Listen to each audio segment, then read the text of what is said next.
What's going on, y'all? Gotta get my stuff situated here.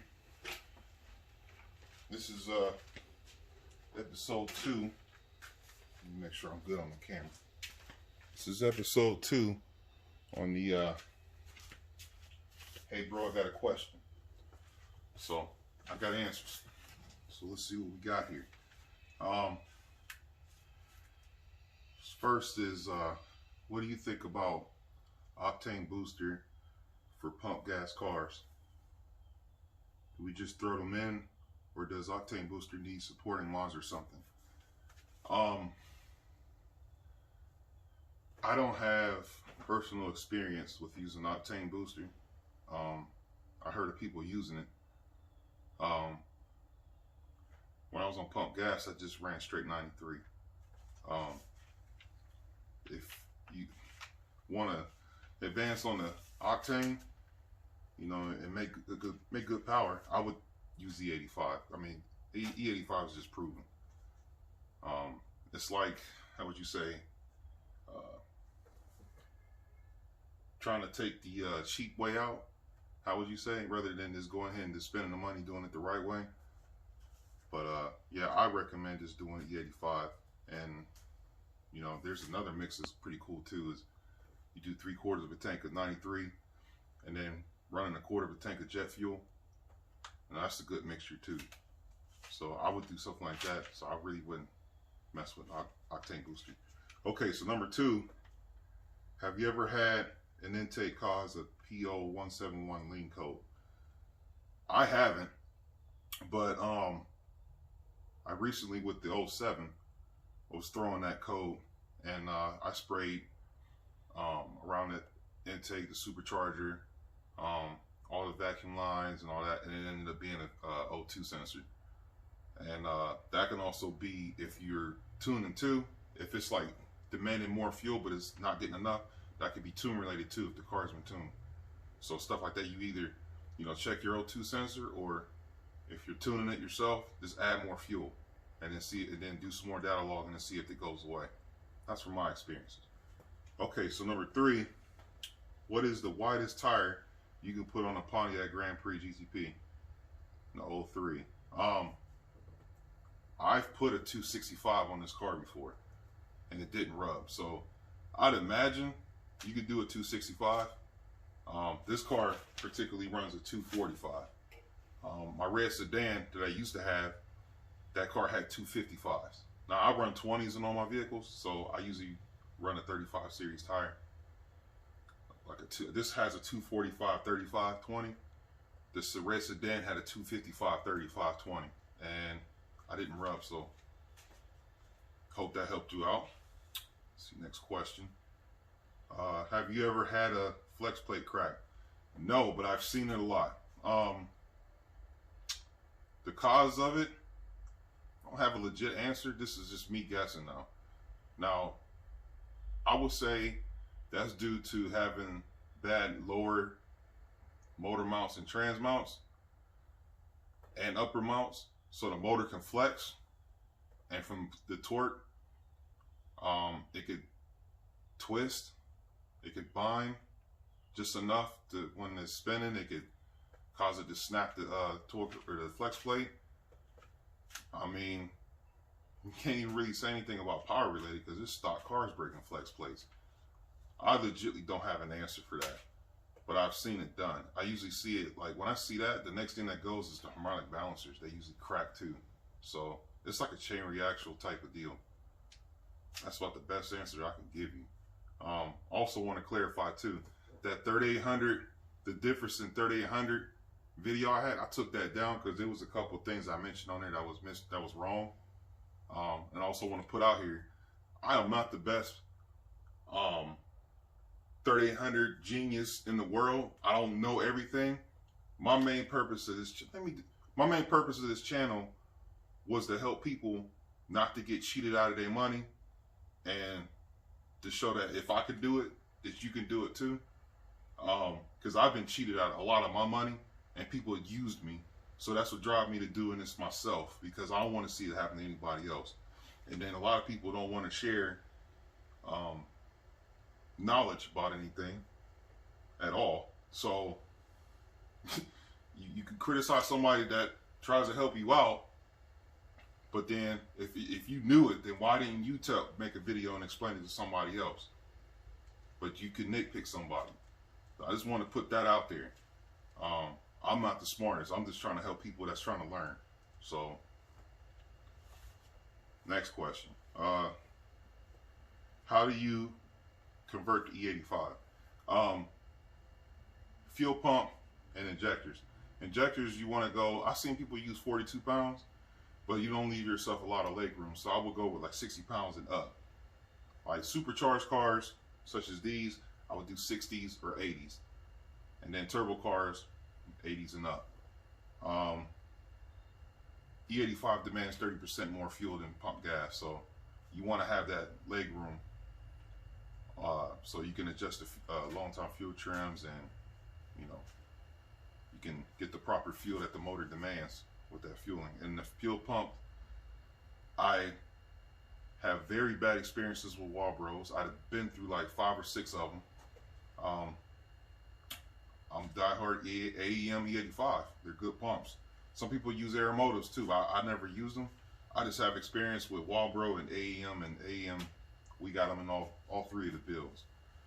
All right, so next question. Are any of your Gen 5s ported? None of our Gen 5s are ported.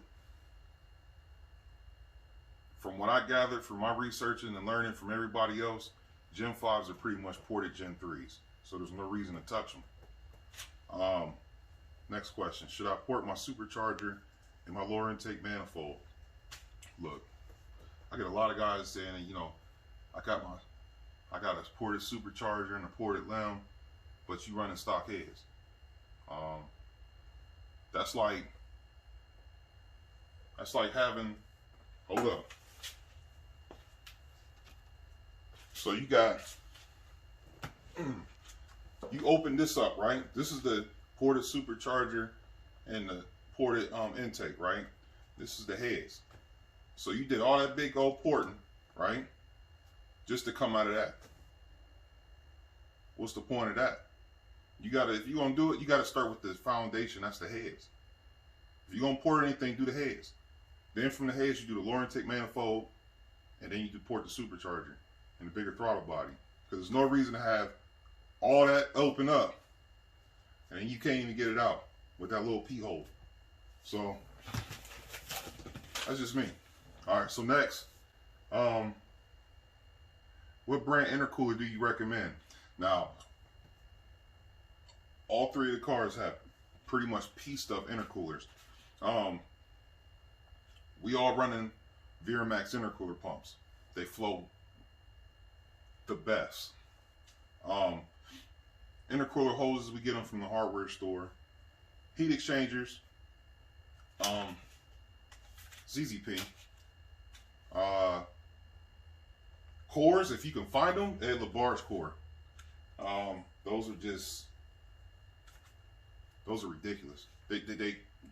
Even if you're driving normal, they cool. This is weird how they operate. ZZPs, my brother has one on his car. This doesn't cool as good as the 07, but it still does the job. Now their new refab version, I don't know. I never used it, so that's my take on them.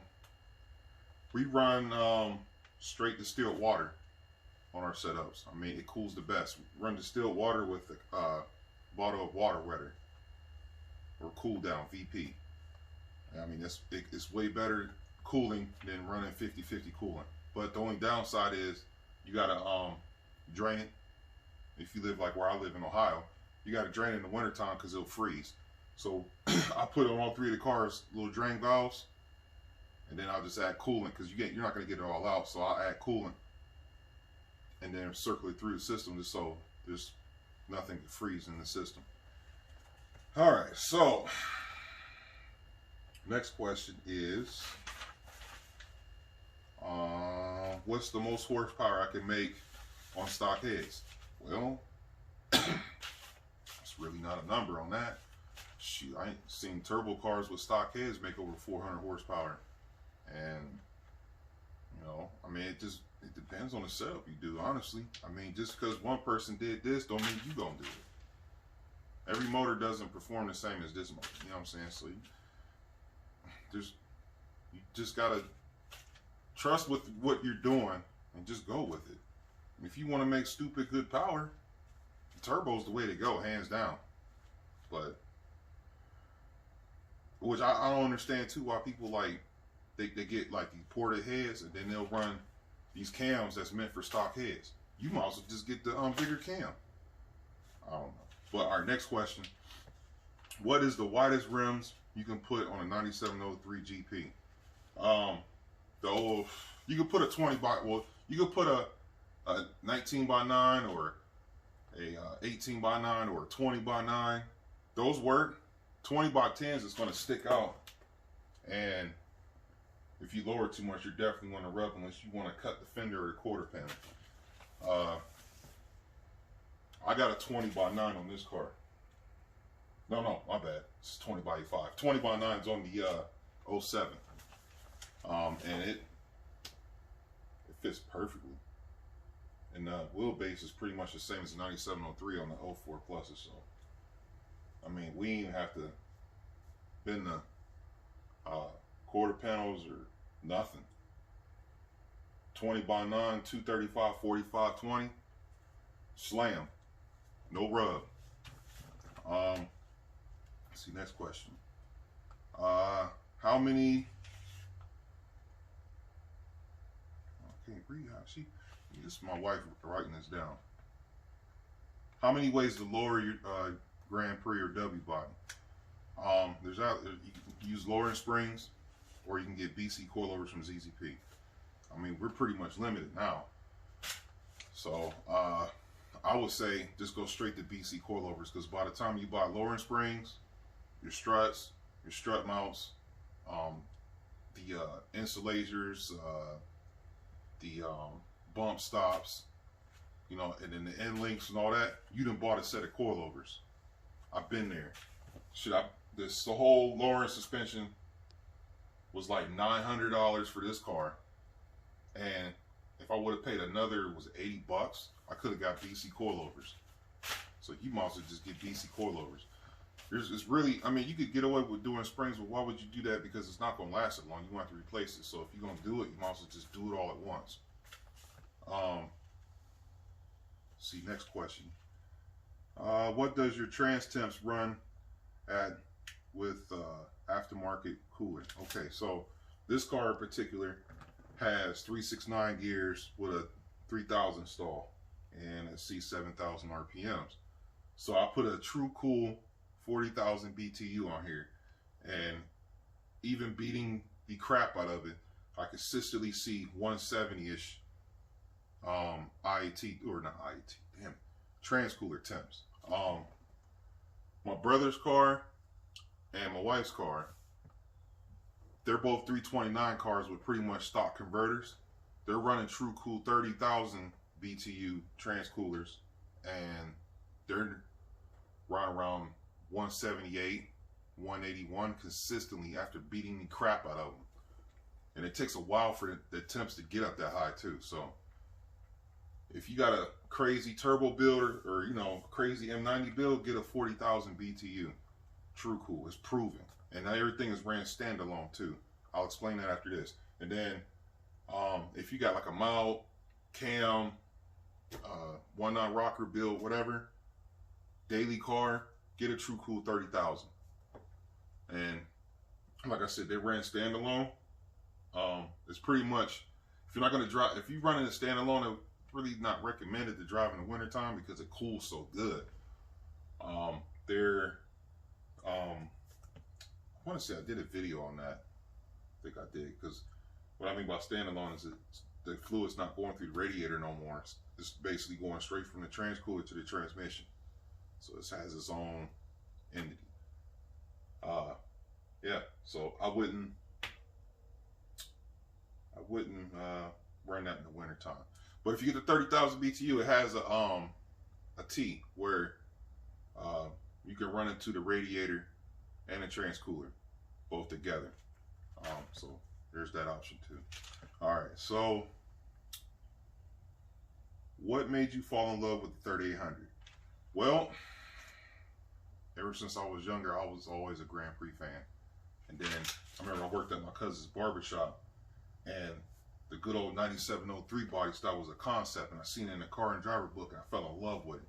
And then when they actually came out, I'm like, man, it was like I really wanted one. So, you know, I finally ended up getting me one.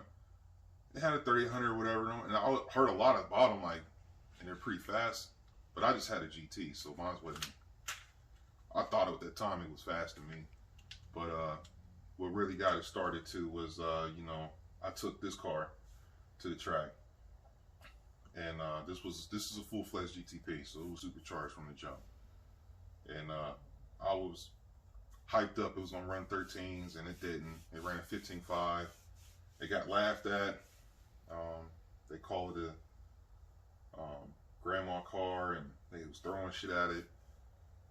And it was at that point where I was just like, okay, all right, well, y'all want to say that this car has no potential to be fast like a LS car or something like that. So now I'm gonna build the crap out of it, and I'm gonna prove y'all wrong. And that's what the fuck I did. Now, it's no means as fast as these cars are today, but for what it is a pretty well-respected car, and it'll give you a good challenge for sure. Even to this day, I still get people shunning me about this car. I mean, fuck, somebody tried to sabotage it. So, with all that being said, I must be doing something right. Well, I think that's all we got here, folks. I'll be checking the comments, and I'll be answering a lot of their questions because I'll be trying to save it for these episodes. But that's all I got. I had a couple people message me on YouTube and stuff saying that I should have something so you guys can donate money towards the channel. I don't feel right doing it, but I mean, if that's what you guys want, I mean, that's what you guys want to do. It helps. You know, this shit is pricey. It also helps bring me content and stuff too. I could have a better camera setup and all that too. You know, with you guys' help. And it will help with the content too, because I know a lot of people say, "Well, we want to see you work and stuff like that." I need better equipment for that. So I mean, every little thing helps. You can or you can't. I mean, it is what it is. I'm not asking nobody for no money. It's up to you. Like I said, it will help. Like right now, this car is at a standstill because I'm waiting for parts and I'm saving up money to get parts for it. So that's why you don't get a lot of videos, because I have nothing really to share right now because I need parts. So if you want to, you feel like you want to help with the channel, help support me, as the channel grows, like I'm trying to start a Patreon page, but I don't want to start a Patreon page when I have nothing to offer you guys. So in order to have something to offer you guys, my channel needs to progress. So if my channel progresses, then I can start offering you guys stuff. Then that's when I would make a Patreon, you know, so I can hook people up. That's one of my top tier Patreons and stuff like that. It's crazy, but I mean, that's just how it works, I guess. So for now, in the description, I'm just gonna have my email address where you can send it to my PayPal if you want to. My email address for my PayPal will be on there. If you want to donate towards the channel, by all means, that's up to you. If you don't want to, I don't care. I'm just doing it just so, this whole thing is just so what happened to me doesn't happen to you, because there's a lot of people that don't want to share. They don't want to share things. They want to be behind the curtains. And I mean, if I'm trying to eat, you trying to eat too. We all hungry out here. So I'm just trying to just share what little that I know that can help somebody to keep money in their pocket and have fun with their damn car. So that's it. That's all I got. I don't know when the next video is gonna be, because like I said, everything is just, I don't know. But until next time,